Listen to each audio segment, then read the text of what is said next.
Oke Pak, terima kasih Pak Babak. Jadi kalau KSP Nasari sekarang Pak, saat ini itu alhamdulillah kita sudah beroperasi di kurang lebih 28 provinsi seluruh Indonesia dengan kurang lebih 45 cabang Pak. Ya. Nah, saat ini kita sudah beraset kurang lebih 900 miliar. Ya. Biarpun memang itu kalau sempat mencapai angka 1 triliun itu sewaktu sebelum pandemi, tapi pandemi itu Ya. sedikit turun dikit lah Pak. Ini juga kita sedang Ya. berusaha untuk bounce back lah, untuk Ya. kembali untuk menapaki lagi perbaikan setelah pandemi. Ya. Nah, saat Ya. ini juga karyawan kami kurang lebih sekitar 800 orangan. Ya. Dan anggota kita itu kurang lebih 126.000 orang yang tersebar di seluruh Indonesia. Dan juga untuk omset rata-rata per bulan itu kurang lebih 50 sampai 60 miliar yang yang kalau diakumulasikan dalam setahun itu kurang lebih ya antara 600 sampai 700 miliar setahun. Ya.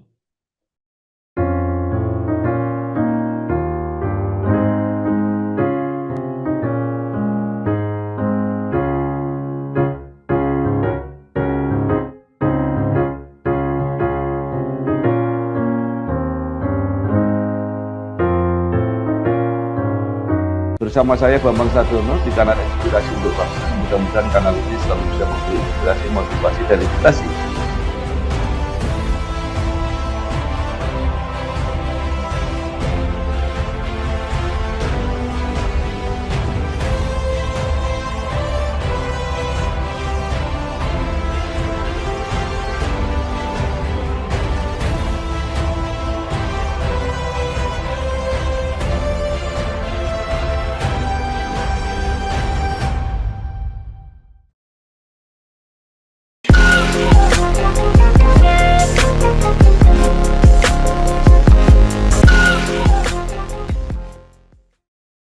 Assalamualaikum warahmatullahi wabarakatuh. Salam sejahtera untuk kita semua. Bersama saya Bambang Sadiono di kanal Inspirasi untuk Bangsa. Mudah-mudahan kanal ini selalu bisa memberi inspirasi, motivasi, dan edukasi. Kami sedang mempersiapkan beberapa video wawancara untuk menggambarkan potret koperasi Indonesia saat ini dan harapannya di masa depan. Menurut rencana wawancara ini selain akan kami tayangkan juga akan kami bukukan. Saat ini saya sudah bersama dengan salah seorang tokoh koperasi Indonesia, yaitu Bapak Frans Meruga Panggabean MMMBA. Beliau adalah Ketua Koperasi Simpan Pinjam Nasari, Ketua Umum Angkatan Muda Koperasi Indonesia AMKI, dan Presidium Forum Koperasi Indonesia Forkopi. Apa kabar Pak Frans? Baik-baik, selamat pagi Pak Bambang. Kabar baik. Terima kasih. Nah, mungkin bisa diawali dengan Pak Frans bercerita perjalanan karir atau asal mula, kemudian berkecimpung, berjuang di bidang perkoperasian sampai saat ini. Silakan Pak Frans. Oke, terima kasih Pak Bambang. Nah, jadi kalau ingin menceritakan awal dari ya sepak terjang kita, itu saya bergabung dengan KSP Nasari itu tahun-tahun 2001-2002 Pak. Ya, waktu itu memang masih menyambi juga dengan kuliah itu di Bandung. Nah, di situ saya masuk, ya saya sebagai pegawai dulu Pak, tadinya sebagai karyawan. Sebagai karyawan, pegawai, itu saya masuk di bidang audit gitu. Terus baru kurang lebih 2-3 tahun kita pengembangan ekspansi. Nah, saya dipercaya untuk memegang kantor cabang Bandung waktu itu. Bandung dengan meliputi wilayah operasionalnya adalah di Jawa Barat. Itu saya sebagai BM lah, branch manager kepala cabang. Nah, itu sampai dengan tahun kurang lebih 2004 sampai 2007, Pak. Nah, 2007 waktu itu saya ditarik ke kantor pusat KSP Nasari masih sebagai pengelola, masih sebagai karyawan lah gitu. Itu di tahun 2007 itu kantor pusat saya dipercaya sebagai direktur operasional waktu itu. Nah, setelah itu 2000 sampai 2012 kurang lebih, Pak.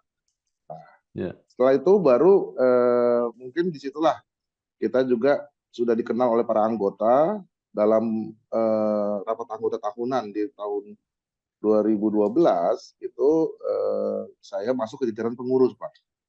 Jajaran pengurus ya itu masih sebagai pengawas. Itu 2012. Nah, sebagai pengawas, salah satu jajaran pengawas.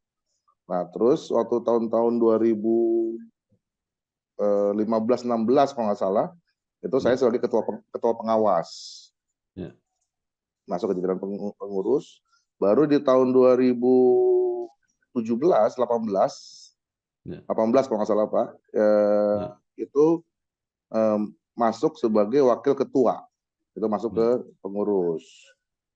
Nah, itu kurang lebih berjalan 3 tahun, baru 2021, Pak. 2021, atau di rapat anggota tahunan 2022 itu saya dipercaya sebagai ketua dari KSP Nasari. Nah, memang itu sedikit, Pak, perjalanan kita dalam sepak terjang berkarir. Dari tadinya berkarir sebagai pegawai, tapi emang akhirnya jadi masuk ke jajaran pengurus di KSP Nasari. Ya, baik. KSP Nasari didirikan 1998, kemudian berkembang cukup baik sampai sekarang. Mungkin bisa diceritakan capaian-capaian atau prestasinya sampai saat ini, Pak Fran. Oke, Pak, terima kasih Pak Babak. Jadi kalau KSP Nasari sekarang, Pak, saat ini itu alhamdulillah kita sudah beroperasi di kurang lebih 28 provinsi seluruh Indonesia dengan kurang lebih 45 cabang, Pak. Nah, saat ini kita sudah beraset kurang lebih 900 miliar. Biarpun memang itu kalau sempat mencapai angka 1 triliun itu sewaktu sebelum pandemi, tapi pandemi itu sedikit turun dikit lah, Pak. Ini juga kita sedang berusaha untuk bounce back lah, untuk kembali untuk menapaki lagi perbaikan setelah pandemi. Nah, saat ini juga karyawan kami kurang lebih sekitar 800 orangan. Dan anggota kita itu kurang lebih 126.000 orang yang tersebar di seluruh Indonesia, dan juga untuk omset rata-rata per bulan itu kurang lebih 50 sampai 60 miliar yang yang kalau diakumulasikan dalam setahun itu kurang lebih ya antara 600 sampai 700 miliar setahun. Nah, untuk sebagai fokus kami, Pak, memang ini kita dalam hal pelayanan kepada anggota, kita fokus pada anggota-anggota yang memang mayoritas adalah pegawai PNS dan juga pensiunannya. Yang memang nanti sumber pembayaran pinjamannya itu akan langsung dipotong dari gajinya. Biarpun memang juga kita melakukan pendampingan-pendampingan dan juga pelatihan-pelatihan untuk bagaimana para PNS ini dan juga menuju masa pensiun itu dia mempunyai persiapan untuk entrepreneur, dia mempunyai usaha. Jadi kadang-kadang kan memang kita lihat kecenderungannya PNS kita ini harus ada sebuah persiapan setelah dia memasuki masa pensiun, masa purna bakti, dan bahkan sebelum pensiunnya. Jadi kurang lebih 3 tahun sampai 5 tahun sebelum pensiun, usia-usia 53, 55. Nah, itu mereka sudah berpikir nanti setelah pensiun apa yang akan menjadi kegiatan dia ataupun ya tambahan penghasilan selain daripada uang pensiun. Nah, itu sih Pak Bambang.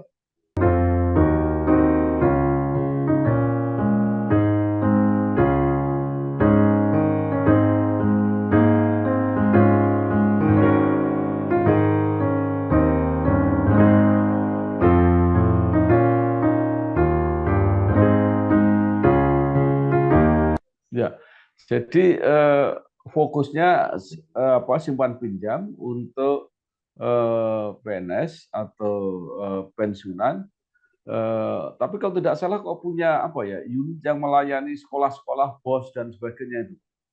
Ya, betul Pak. Jadi kalau kita ngomong bicara masalah ini sekolah-sekolah itu guru Pak. Jadi guru, Ya. karena kita tahu memang kan PNS itu 60% lebih itu adalah tenaga pendidik.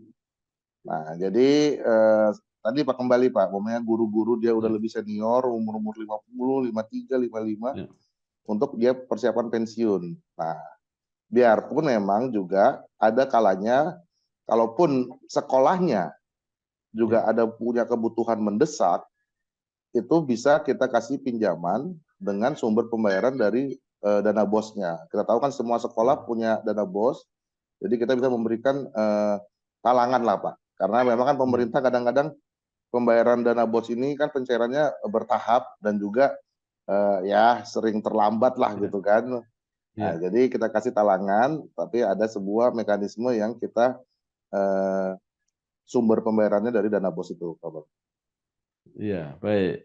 Sekarang aset 900 miliar, karyawan 800 orang, anggota 126.000, Siap, omset 50 sampai 60 miliar per bulan. Nah, bagaimana trennya Pak Fran ke depan? siap. Nah, untuk tren Pak, jadi sebelum pandemi itu sih masih bagus Pak ya, masih dalam artian Ya, ya, kita masih merangkak naik dan juga ekspansi masih berjalan.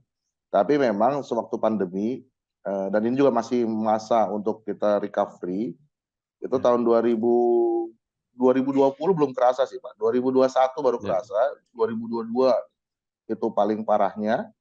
2023 kita mulai recovery dan 2024 ini ya, mudah-mudahan di sini bounce back-nya Pak. Jadi ya, ya mungkin kan waktu pas pandemi itu kan biarpun kita kasih pinjaman, biarpun kita kasih pelatihan-pelatihan usaha, tapi kan bagaimana dia juga bisa mengembangkan usahanya, ya, sedangkan banyak keterbatasan. Apalagi juga kita nggak bisa ketemu dengan mereka. Nah, tapi sekarang sih nggak masalah Pak. Nah itu Pak sedikit Pak Bambang, ya, eh, secara omset ataupun sales mungkin akan terimbas waktu pandemi, ya kan? ya, Anggota-anggota kita ya, terbatas untuk kita bertemu ataupun berinteraksi.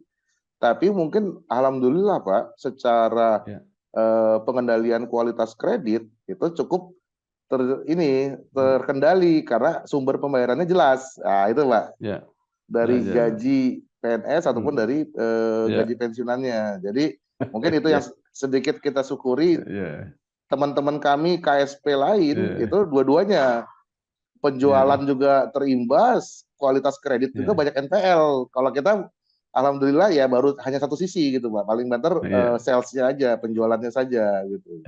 ya. Pasarnya captive lah kira-kira seperti itu ya. Betul. Iya. Nah, Pak Fran, KSP Nasari pernah dikukuhkan sebagai pionir unicorn koperasi. Apa ini artinya dan apa maknanya? Siap. Nah, itu Pak Bambang. Jadi maksudnya di sini kan kita memang punya sebuah ikhtiar Pak ya. Dalam artian bagaimana memperkenalkan koperasi ini supaya lebih populer dan lebih familiar ke kalangan muda. Jadi kita juga memakai terminologi-terminologi yang familiar di kalangan anak muda, apalagi di dunia digital gitu kan. Dibilang adalah unicorn, dekakorn gitu kan. Tapi memang mungkin secara pengertian tetap koperasi. Jadi dalam artian di sini kita ingin menyatakan bahwa koperasi itu juga bisa sebesar perusahaan-perusahaan raksasa digital seperti unicorn dan juga para dekakorn itu, ya kan? Nah, tapi yang kita mau buat perbedaannya, yang mau kita sampaikan perbedaannya adalah tetap ini akan dimiliki oleh anggota. Ini tetap akan mempunyai modal sosial yang kuat. Nah, ini sedikit nih kalau kita mulai masuk ke ideologi kita lah gitu kan Pak ya, lebih masuk ke idealisme kita tentang koperasi, ya kan?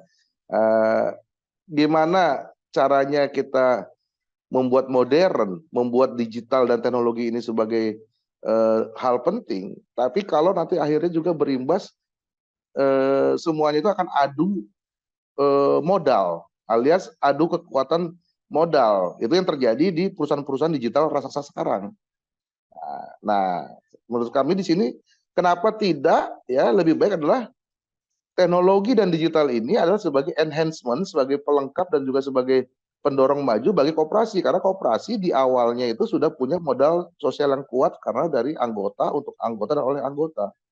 Jadi tidak akan ada yang nantinya akan adu diskon, adu cashback, ya kan, adu gratis ongkir gitu kan. Yang pastinya nanti akan terjadi yang punya modal lebih besar lah yang menang, itu kan udah pasti Pak, itu hukum kapitalisme gitu kan. Nah, nah kalau koperasi kan tidak perlu Pak, tidak perlu dia adu diskon, adu apa, karena anggota sudah punya loyalitas, anggota juga sudah punya sebuah kebersamaan dan kepemilikan antara anggota gitu kan dengan koperasinya. Nah memang tapi demi menjawab tantangan zaman harus dilengkapi dengan digitalisasi, dilengkapi dengan teknologi. Nah itulah konsep unicorn koperasi itu Pak, gitu loh. Di situ yang kita kemukakan, kita majukan bahwa ini loh bedanya. Oke lah, kita pakai terminologinya sama, unicorn, dekakorn. Tapi kita punya keunggulan kalau dari sisi koperasi, itu karena sudah punya modal sosial yang kuat dari anggota, itu tidak akan perlu nanti jadi adu modal, adu diskon, adu semua yang sesuai dengan yang terjadi sekarang di dunia digital, Pak, kan? Kita tahu kan dunia digital kan adu-adu semuanya gitu lah. Nah, itu kembali lagi kan akan terperangkap di konsep kapitalis gitu loh, kapitalisme. Tapi kalau koperasi yang dikuatkan dengan digital dan juga teknologi, tidak ada itu akan terjadi seperti itu karena sudah punya modal sosial yang kuat sebelumnya dari anggota untuk anggota dan oleh anggota. Nah, begitu Pak Bambang. Baik, lalu bagaimana bentuk sistem digital atau layanan digital yang dilakukan oleh KSP Nasari ini, Pak? Oke, siap Pak Bambang. Nah, jadi sedikit kami mau ceritakan, memang alhamdulillah kami sekarang KSP Nasari sudah mempunyai super apps Pak ya. Biarpun memang super apps ini dalam sebuah pengertian kami lah ya kan. Mungkin kalau dalam pengertian dunia digital mungkin masih ya belum sesuper itu. Tapi kita udah punya aplikasi mobile di handphone itu bernama Nadi, Nasari Digital. Bisa diinstal. Bisa diinstal di Google Play sama di Apple Store. Ya kan? Nah, di situ sudah ada layanan-layanan bagaimana untuk kita meningkatkan kualitas pelayanan kepada anggota, Pak. Jadi di situ ada informasi saldo, baik itu saldo simpanan anggota maupun pinjaman anggota. Sudah ada juga pengajuan-pengajuan pinjaman, bertransaksi, juga tarik, setor, bayar angsuran, dan juga plus ada beberapa tambahan-tambahan fitur lain sebagai pelengkap dan juga untuk membantu anggota seperti kayak pembayaran biller, Pak, pembayaran telepon, air, listrik, kemudian voucher, dan juga ya kita ikutilah Pak zaman sekarang Pak Bambang juga sudah bisa untuk pembayaran melalui QRIS, ya kan? Jadi langsung main scan QRIS bisa kita bayar di merchant-merchant kayak di ya sekarang kita tahu lah warung Padang, warung Tegal juga udah bisa bayar pakai QRIS sekarang gitu kan? Nah, itu jadi kita bagaimana untuk meningkatkan pelayanan kepada anggota dan juga nanti ini segera akan kita tingkatkan sampai juga bisa penarikan cash tunai di merchant-merchant retail modern lah, kayak Indomaret, Alfamaret, jadi bisa tarik tunai cash karena ini untuk menyikapi keterbatasan jaringan kantor kami kan Pak. Jadi kan nanti anggota ini juga bisa menarik setor ataupun simpan itu dari jaringan-jaringan modern seperti tadi itu atau dengan kerjasama dengan PT Pos Indonesia. Jadi dengan jaringan kantor pos di seluruh Indonesia. Jadi kita sudah mulai Pak, sudah mulai kita ikutilah perkembangan zaman ini, biarpun memang masih ada juga hambatan-hambatan kendala dalam hal regulasi gitu Pak Bambang.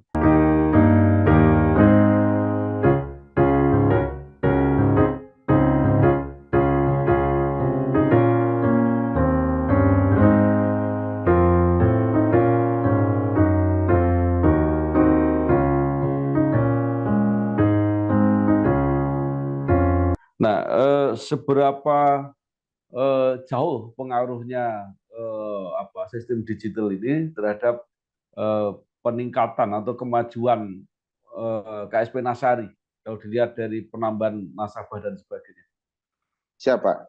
Nah, ini dalam 2-3 tahun terakhir ini kita terlihat juga ini juga menjadi sebuah game changer lah, sebagai sebuah pembeda dengan adanya digitalisasi ini. Karena memang kan waktu pandemi kita kan 2020 2021 kan kadang-kadang kita kan nggak tahu mau ngapain Pak waktu itu Pak. Jadi kita nggak tahu mau ngapain, akhirnya 2 tahun itu kita pakai untuk membangun Super Apps tadi. Dan alhamdulillah setelah Super Apps itu beroperasi tahun 2022, itu cukup langsung membawa kemudahan pelayanan kepada anggota, dan juga akhirnya dengan adanya promosi-promosi pun menambah anggota ini lebih dari mulut ke mulut Pak. Jadi anggota yang sudah ada dia menyampaikan kepada teman-temannya, ini juga sebagai sebuah pendukung Pak. Jadi kayak para pegawai-pegawai, guru-guru, dan juga kepada para murid-murid Pak. Murid-murid sekolah juga kita buatkan ada tabungan-tabungan mereka sebagai anggota, ya kan, tabungan-tabungan, tapi juga didukung oleh digitalisasi. Jadi kayak murid-murid SMP, SMA itu mereka sudah terinstall di HP-nya, dia nabung sebagai anggota kita, tapi pakai tabungan model tabungan rencana Pak. Jadi ada sebuah kontrak 2 tahun, 3 tahun, 5 tahun untuk bagaimana dia punya rencana kayak untuk nanti bayar kuliah awal, atau memang dia mau beli laptop atau beli motor. Kalau yang SMA kan bisa beli motor gitu. Nah, kurang lebih kayak gitu Pak Bambang. Jadi cukup untuk bisa menjawab selama ini barrier ataupun penghalang kita untuk masuk ke generasi-generasi muda. Jadi kan mereka anak-anak SMA ini kan ada sebuah kebanggaan Pak. Dia terdedikasi di HP-nya terinstall apps kami, dan nomor rekeningnya ataupun nama rekeningnya pun langsung nama rekening dia. Biarpun kalau memang belum dewasa tetap ada pengampunya dari orang tua, ya kan. Tapi kan dengan dia bisa lihat saldo dia langsung, itu kan adalah sebuah sebuah aktualisasi buat seorang anak-anak SMA, SMP gitu kan Pak. Itu yang membuat kita bisa penetrasi lebih masuk ke dalam generasi muda. Juga selain mereka layanan anggota pinjaman dan simpanan, dan tadi termasuk kepada anak-anak muda tadi, kita lengkapi juga dengan adanya marketplace Pak. Kita punya marketplace bernama Pasar Nadi. Nah, ini juga kan menjadi sebuah ekosistem kepada para anggota kami. Dia bukan hanya sekedar pelayanan simpan dan pinjam sebagai anggota KSP Nasari, kita buatkan sebuah nilai tambah dia bisa saling berjualan Pak. Berjualan produk-produk dia di dalam ekosistem marketplace kami Pasar Nadi. Nah, ya mungkin kan kalau yang udah dewasa kayak guru-guru ataupun PNS, dia jualannya serius Pak kan, untuk memang mendapatkan pendapatan, mendapatkan keuntungan. Nah, kalau yang anak-anak SMA ini lucu Pak, ya itu cuma sebagai kayak aktualisasi dia gitu loh. Dia mungkin cuma beli karet gelang atau jepit rambut di pasar, dia jual lagi di akunnya dia di marketplace ini, ya dia bangga aja Pak, kejual itu bangga aja gitu kan. Nah, itu kayak gitu-gitu.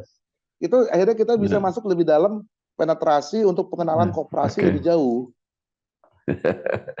Baik. Betul. Nah, sekarang namanya koperasi, pasti kan karakter kultur koperasi tetap dijalankan. Nah, bagaimana KSP Nasari ini bisa menjalankan RAT, kemudian bagaimana membagikan SHU dan sebagainya? Siap. Nah, untuk sebagai juga tetap kita menjunjung tinggi jati diri koperasi Pak, itu tetap kita juga jadi komitmen kami dari pengurus, pengawas, dan semua jajaran pengelola, bahwa kita tetap semua yang kami layani adalah anggota, ya kan. Dalam artian di sini, dalam artian tetap menyikapi perkembangan zaman modern, ya kan. Tapi dia tetap harus memenuhi dulu semua persyaratan menjadi anggota. Dia harus tuntas dulu simpanan pokok, simpanan wajib, baru bisa kita berikan pelayanan, termasuk pelayanan-pelayanan secara digital tadi Pak. Itu alhamdulillah kita semuanya tetap menjunjung tinggi aturan-aturan perkoperasian, Pak, jati diri koperasi.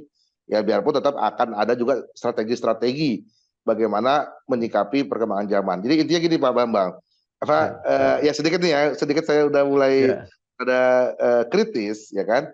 Jangan juga selalu dibilang koperasi itu nggak boleh modern, koperasi itu nggak boleh canggih gitu kan. Nah karena ada kemarin itu kan sedikit gunjang-ganjing adanya juga diputuskannya undang-undang PPSK ya kan, P2SK itu pengaturan tentang jasa keuangan ya kan, sektor keuangan itu yang mengatakan bahwa seakan-akan semua tentang layanan-layanan digital, layanan-layanan teknologi itu harus di ranahnya perbankan, di ranahnya OJK lah gitu kan. Nah, sedangkan koperasi simpan pinjam itu dianggap kalau sudah punya sistem, punya digitalisasi, itu dianggapnya sudah keluar dari jati diri koperasi. Nah, ini sedikit saya kritis sih, Pak. Nah, maksudnya kenapa semua ini kan bisa kita sikapi. Perkembangan zaman semuanya juga kita adopt untuk kita bersaing, ya kan? Jadi maksudnya teknologi ini, digital ini kan bagaimana untuk mengenalkan koperasi lebih jauh. Ini kan supaya orang lebih familiar, orang akan lebih kenal, oh koperasi bisa juga dong canggih, oh koperasi juga punya mobile apps, oh koperasi bisa juga punya marketplace, oh koperasi juga bisa punya QRIS, bayar-bayar di merchant-merchant secara digital. Nah, bukan berarti kami melayani masyarakat umum secara luas bukan anggota, karena kan itu yang selalu jadi kayak polemik perdebatan Pak, bagaikan telur sama ayam gitu loh kan. Jadi berarti kamu melayani masyarakat umum dong. Berarti kalian bukan anggota oleh anggota dan untuk anggota. Berarti kalian istilahnya mungkin Pak Bambang udah pernah dengar open loop lah gitu kan. Bukan close loop loh. Ya jangan selalu kita berpolemik di situ Pak. Itu yang kita kritisi gitu loh. Loh, kalau memang kami tidak bisa punya digitalisasi, kami tidak bisa punya teknologi, gimana koperasi bisa lebih dikenal di masyarakat luas gitu kan? Nah ini yang kadang-kadang kita selalu sedikit kritisi dengan pemerintah, karena lalu pemerintah ini seakan-akan kayak selalu berusaha menggiring bahwa banyak koperasi-koperasi yang memang melakukan praktek-praktek open loop atau praktek-praktek bank gelap lah, itu istilahnya sekarang katanya Pak. Nah ini kita kritisi ya kan, karena mentang-mentang punya digital, karena hanya cuma gara-gara punya teknologi. Ya, kenapa tidak kan teknologi digitalisasi dibutuhkan untuk peningkatan pelayanan kepada anggota, ya kan? Ya, kalau soal itu anggota dari oleh dan untuk, ya itu kan kita sikapi bersama lah gitu kan, ya kan? Nah, itu sih Pak Bambang. Itu. Ya baik. Ya. Oh sedikit lagi Pak, sedikit lagi. Tadi pertanyaan Pak Bambang tentang pembagian SHU, ya kan dengan adanya digitalisasi pun juga, ya kami sekarang merasakan lebih gampang Pak untuk menyebarkan SHU ini, ya kan? Jadi kita bisa kita bisa bikin rumusnya, ya kan, sesuai dengan kontribusinya dia sebagai anggota, berapa SHU-nya. Tapi kan dengan ada digitalisasi tinggal kita masukkan ke dalam rekening simpanan anggota dia. Nah, kayak gini-gini kan semuanya kan akan lebih gampang Pak. Nah, itu sih Pak Bambang.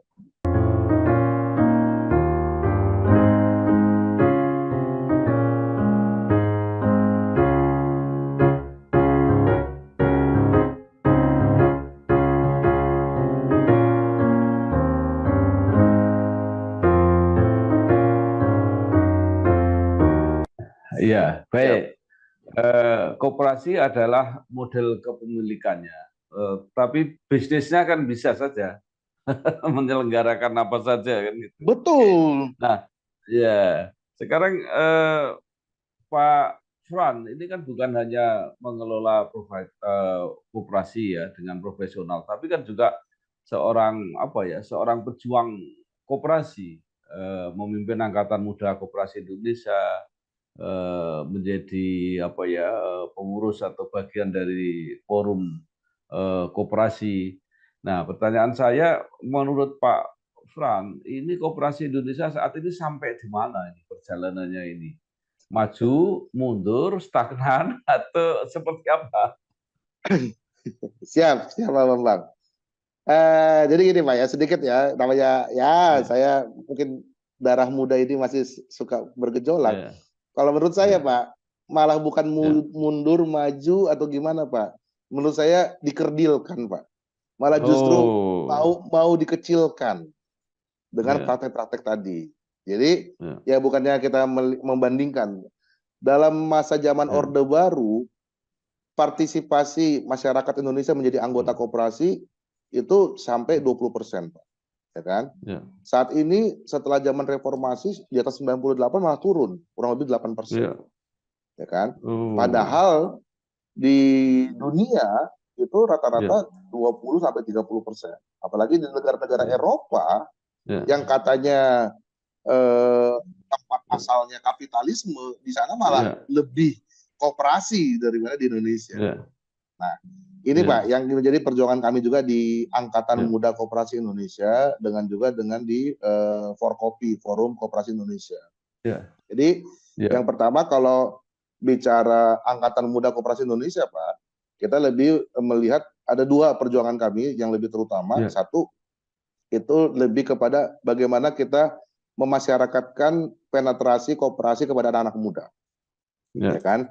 Anak-anak muda ini kan kadang-kadang kalau ditanya koperasi ya, apa itu koperasi, pemahamannya udah melenceng jauh Pak. Mohon maaf, ya, dibilang tahu nggak koperasi? Oh tahu, koperasi itu apa? Itu kan bank-bank keliling yang di pasar-pasar kan jadi konotasinya negatif Pak. iya, Oh iya, iya, tidak iya, kan iya, gitu loh, ya kan? Nah jadi iya, mereka selalu menganggap koperasi itu kayak ya rentenir lah iya, gitu kan. Nah, yang di iya, iya, pasar-pasar itu. Nah, padahal bukan seperti itu, ya kan? Nah, iya, ini tidak terlepas juga yang kami perjuangkan Pak di AMKI, Angkatan Muda Koperasi Indonesia. Ini adalah iya, bagaimana juga penetrasi edukasi dan juga apa pengajaran koperasi sampai ke sekolah-sekolah, masuk ke iya, kurikulum Pak. Nah, ini iya, ya, kami juga heran Pak. Waktu zaman reformasi kok hmm, hilang. iya, iya, Waktu iya, zaman betul, Orde Baru Waktu zaman Orde iya. Baru itu kurikulum ada gitu, Pak. Kenapa dia hilang Jadi, sekarang gitu kan? ya, Pak Fran, saya pernah Ya, mengajar di SMP dan ya. mata pelajarannya itu judulnya ekonomi dan koperasi. Nah, itu dia Pak Bambang. Tapi sekarang itu hilang, Pak. Ya kan? Iya betul, iya. Betul. Nah, itu Eh, yang kita lihat bahwa ini harus dikembalikan lagi, ya kan? Iya, Eh, apa namanya? Supaya anak-anak generasi muda kita itu akan kembali familiar terhadap iya, koperasi, ya kan? iya, Karena kenapa, Pak?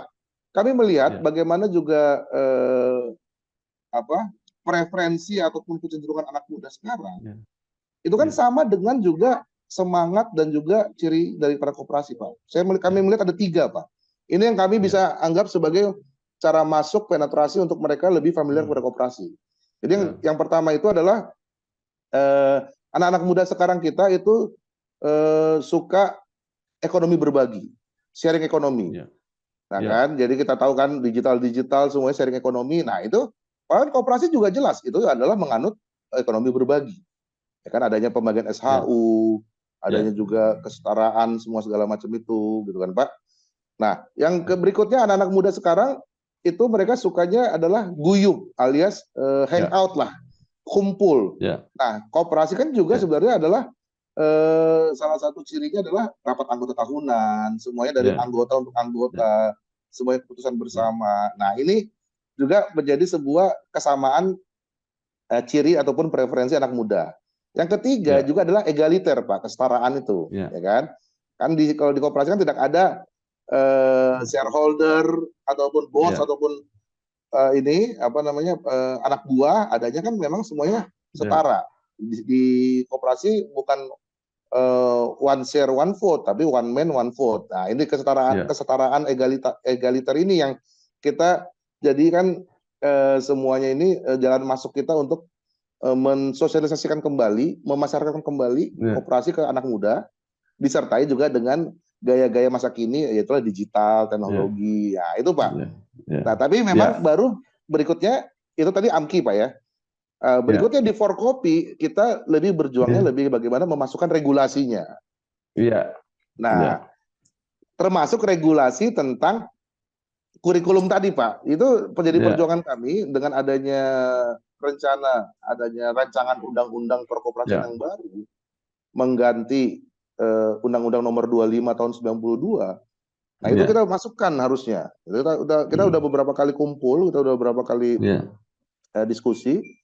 Nah, ini kurikulum tentang koperasi ini juga harus masuk sejak dari bangku sekolah. Apakah itu dari SD, SMP, SMA, minimal dari SMP lah, kalaupun bukan dari SD. Nah, di bangku kuliah mungkin sudah lebih ke praktek. Mereka melakukan praktek kopma, koperasi mahasiswa. Nah, jadi apa ya? Sebenarnya sih nggak terlalu jauh ataupun nggak terlalu yang sesuatu hal yang baru. Karena sebelumnya pun sudah pernah kita lakukan ini di sewaktu masa Orde Baru. Kenapa dihilangkan gitu aja, tinggal dibalikin lagi kembali sebenarnya.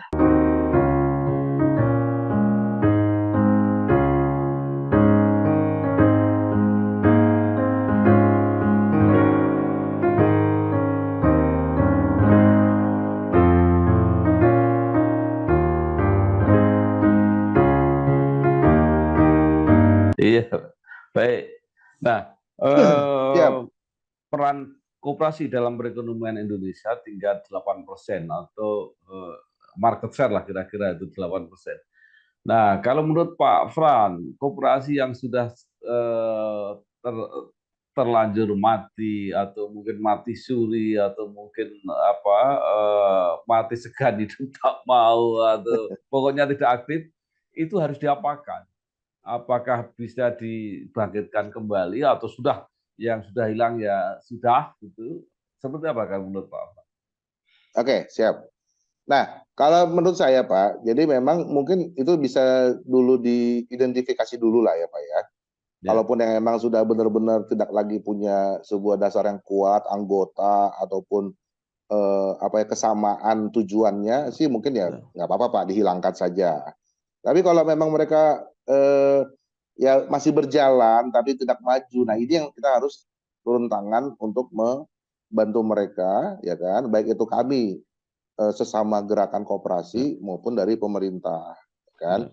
Nah, jadi kan apa yang mungkin menjadi kendala mereka? Apakah memang mungkin market share, ya kan? Ekosistem usahanya, atau juga lebih kepada permodalannya. Nah, ini masih bisa dibangkitkan, Pak. Menurut saya sih masih bisa dibangkitkan. Nah, tapi lagi-lagi Pak Bambang, semua itu bermuara ke regulasinya, kan? Sedikit melanjutkan yang saya tadi katakan dengan Forkopi tentang rancangan undang-undang koperasi yang baru ini, Pak. Nah, disinilah harus dibuka lagi peluang-peluang koperasi ini bisa melakukan kegiatan usaha yang lebih luas. Nah, ini kan kita kan menyoroti bahwa koperasi di Indonesia secara jumlah banyak. Tapi secara partisipasi untuk sebagai faktor pengungkit ekonomi masih sangat sedikit. Bayangkan jumlahnya kurang lebih 176.000, hampir 200.000, tapi cuma menyumbang PDB kurang lebih cuma 4% sampai 5%. Itu pun belum sampai, itu pun target sampai tahun 2024-25. Saya kurang tahu itu apakah sudah tercapai itu Pak 4%, 5%. Nah, sebenarnya kan harusnya kan Pak, kok dia tidak linear dengan UMKM. Nah, UMKM jumlahnya 97% dari seluruh unit usaha di Indonesia, dia pun memegang porsi kontribusi kepada PDB itu sampai 65%. Kenapa dia tidak linear? Padahal kan sebenarnya kami melihat koperasi itu adalah wadah yang paling dekat kepada para pelaku UMKM. Nah, ini yang kita jadi PR kita bersama. Kenapa tidak kita sesama teman gerakan koperasi dan juga pemerintah bahu-membahu bagaimana kita mengelompokkan mereka. Jadi para pelaku UMKM yang sejenis, yang ekosistemnya sama, kita kelompokkan menjadi sebuah koperasi. Nah, ini kan yang juga menjadi sebuah ikhtiar bersama Pak ya. Kita lihat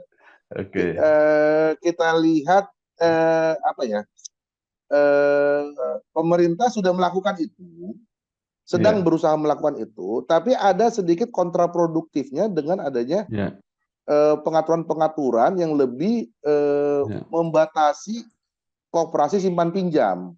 Ya, izin Pak Bambang, kan kalau dibilang koperasi yang cukup menonjol di Indonesia kan adalah KSP, koperasi simpan pinjam. Nah, ini pakai bahasa lugas Pak ya. Pemerintah kok kayaknya galak, kok kayaknya rada sentimen lah sama KSP. Tapi di satu sisi pengen masyarakatkan ataupun pengen membudayakan koperasi. Nah, maksudnya harusnya kan dimulai dari KSP karena KSP yang sekarang masih lebih eksis daripada jenis-jenis koperasi yang lain. Nah, ini Pak. Sedangkan kami yang di KSP lebih banyak jelimetnya dalam 2-3 tahun terakhir ini, Pak. Memang tidak terlepas dari kasus-kasus yang terjadi di luar sana memang. Tapi kan bukan semuanya juga seperti yang kemarin itu gitu kan. Bukan semuanya seperti yang yang tidak terpuji itu kan gitu. Nah, kenapa tidak para anggota KSP ini diidentifikasi yang mungkin jenis usahanya sama, yang sama bermain dalam ekosistem usaha yang sama, dibuatkan koperasi-koperasi lain, koperasi-koperasi lebih kecil primer-primer lain yang dibina oleh KSP yang sebagai waktu itu pemberi modalnya dia. Nah, itu Pak. Tapi kan dalam 3-4 tahun terakhir ini itu kita boro-boro mikir ke sana Pak. Ya memang sih semuanya juga kompleks Pak ya, belum pandemi lagi gitu kan tapi juga bagaimana regulasi-regulasi ini kayak inilah gitu loh, menghalangi kami gitu loh Pak.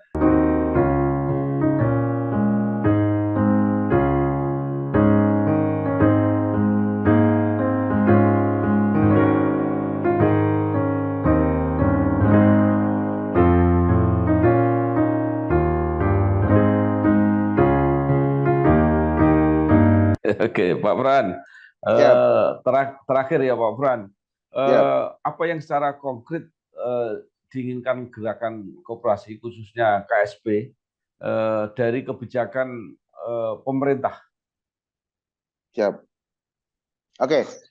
Jadi kalau kami Pak dari gerakan koperasi, lebih khususnya teman-teman di koperasi simpan pinjam, ini lebih menginginkan regulasi ini kita bukannya tidak mau diatur, kita bukan tidak mau diawasi, monggo, tapi semuanya itu pada tempatnya. Jadi kan kemarin ada wacana ingin digiring semuanya ke OJK dengan adanya undang-undang PPSK. Loh, kita kan tetap punya sebuah kekhususan. Kita kan punya sebuah ciri khas dari oleh dan untuk anggota. Jadi dalam undang-undang koperasi yang baru, kenapa kita tidak membuat sebuah otoritas pengawasan yang berbeda? Itu kita buatkan OJK namanya, OPK, otoritas pengawasan koperasi Pak, ya kan? Nah, ya ini semuanya juga kan bisa dibuat lebih ini ya khusus kepada koperasi. Jadi aturannya, standar-standarnya. Nah, ini disinilah sebuah bukti bahwa juga kami mau diawasi, kami mau diatur gitu kan. Nah, terus berikutnya Pak, kita juga ingin supaya ada sebuah perlakuan yang setara, equal treatment dengan perbankan adalah adanya LPS Pak. LPS koperasi, lembaga penjamin simpanan. Jadi kan kenapa sama-sama uangnya masyarakat Indonesia, sama-sama anggota kami ini juga warga negara Indonesia, kenapa di bank dijamin, di koperasi tidak dijamin? Nah, terus yang berikutnya Pak, yang tentang digital ini Pak. Nah, itu yang ketiga, tentang digital ini ya tadi tuh Pak, ada sebuah leg spesialisan khusus bahwa koperasi juga boleh menyelenggarakan digital dong, gitu kan. Nah, jadi mungkin ya kami sih ingin ada Kementerian Koperasi punya badan khusus yang menyelenggarakan digitalisasi koperasi. Jadi kayak BLU lah gitu Pak, Badan Layanan Umum. Jadi kementerian lain punya BLU banyak, sampai 5-7. Saat ini Kementerian Koperasi BLU-nya baru 2. Smesco sama LPD. Kenapa tidak satu BLU yang menyelenggarakan semua penyelenggaraan pembayaran digital itu, termasuk juga mungkin scoring kredit, termasuk juga mungkin apa gitu kan secara digital itu nggak apa-apa. Tapi jangan semuanya menginduk ke perbankan, menginduk ke OJK gitu Pak. Kenapa tidak kita buat sendiri? Nah, tentang digital ini. Jadi digital bukannya kita tidak keluar dari marwah koperasi, tapi ya tetap melayani anggota dari, oleh, dan untuk, tapi tetap canggih. Itu yang ketiga sih Pak, mungkin yang kita harapkan Pak Bambang. Yang keempat, yang kita harapkan kurikulum tadi Pak, masuk ke dalam kurikulum. Kurikulum sejak dini, ya kan, bukan sesuatu hal yang baru, cuma mengembalikan seperti zaman Orde Baru aja. Tetap ada yang bagus lah, dari zaman Orde Baru tetap ada yang bagus, gitu Pak. Yang keempat, satu lagi Pak, sedikit satu lagi, yang kelima Pak, biar pas 5 Pak, Pancasila. Nah, yang kelima itu bagaimana juga lagi-lagi Pak, perlakuan setara untuk masuk ke dalam ekosistem bisnis industri yang lain. Jadi kemudahan-kemudahan lah, kan? Nah, padahal kita tahu Pak, di Undang-Undang Nomor 25 tahun 92 itu di pasal 61, 62 Pak, itu kan ada sebuah keberpihakan yang sangat jelas kepada koperasi itu yang belum tertunaikan dan juga belum terbuktikan sampai sekarang. Saudara kan, bahkan dalam pasal 63 ini Pak, ya kan, itu ada sebuah pengaturan bahwa dalam rangka memberikan perlindungan kepada koperasi, pemerintah dapat menetapkan bidang kegiatan ekonomi yang hanya boleh diusahakan oleh koperasi. Menetapkan bidang kegiatan ekonomi di suatu wilayah yang telah berhasil diusahakan koperasi untuk tidak diusahakan oleh badan usaha lainnya. Nah, maksudnya dalam Undang-Undang Nomor 25 tahun 92 aja ada perlindungan yang sedemikian rupa, tapi memang pada prakteknya malah kita lihat kayak kami dikerdilkan, dibonsai. Nah, itu seperti itu sih Bang. Itu yang kita lihat nomor 5 ini, 5 poin ini yang kita harapkan bisa terakomodir oleh pemerintah, apalagi untuk juga ke depannya di pemerintahan kepemimpinan nasional berikutnya, Pak. Itu Pak Bambang. Baik. Terima kasih sekali Pak Fran Meroga Panggabean MMFBI, Ketua Koperasi Simpan Pinjam Nasari, juga Ketua Umum Angkatan Muda Koperasi Indonesia dan Presidium Forum Koperasi Indonesia. Banyak sekali gagasannya dan terutama kepada pemerintah untuk membuat regulasi dan memberi perlindungan terhadap koperasi Indonesia yang diharapkan mudah-mudahan benar-benar bisa menjadi pilar atau sokong guru perekonomian yang sesuai dengan konstitusi. Sekali lagi terima kasih. Selamat berjuang Pak Fran. Siap Pak Bambang. Siap. Ya, wassalamualaikum warahmatullahi wabarakatuh. Terima kasih Pak Bambang. Wassalamualaikum warahmatullahi wabarakatuh.